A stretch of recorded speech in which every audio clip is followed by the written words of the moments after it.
عمران خان د طالبانو سره د دښمنۍ لومړی قدم پورته کړ.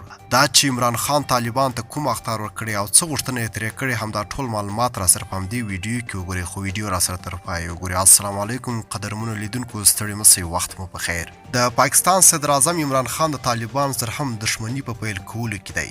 هغه تازه داسې خبرې کړې چې ښایي پاکستان د طالبانو د نابود کولو لپاره لاس په کار شي. هغه نن دا خبرې وکړې. عمران خان ویلي که طالبان ټول شمول حکومت جوړ نه کړي په افغانستان کې به داخلي جګړه پیل شي. د چارو شنونکي وایي چې پاکستان د طالبانو مخالفینو ته پناه ورکړې ده او د طالبان څخه بار بار غوښتنه کوي چې د ټلوالې لنډغرو ته حکومت کې ځای ورکړي، خو طالبان یې نه مني. اوس نو ښکاري داسې چې پاکستان د طالبانو د مخالفینو وسلوالو ملاتړ کوي. شنونکي وایي چې پاکستان په افغانستان کې اصلا هیڅ حکومت نه غواړي. هغه غواړي افغانستان کې تل جګړه روانه وي. د ویډیو له کتلو مې ډېر زیات مینه او مننه کوم. دغه ویډیو خوښ شوی حتما یې درسره لایک او شیر کړئ. د لا ښایسته او په زړه پورې مطالعو لپاره زموږ چینل حتما سبسکرایب کړئ. تر بیا او بلې ویډیو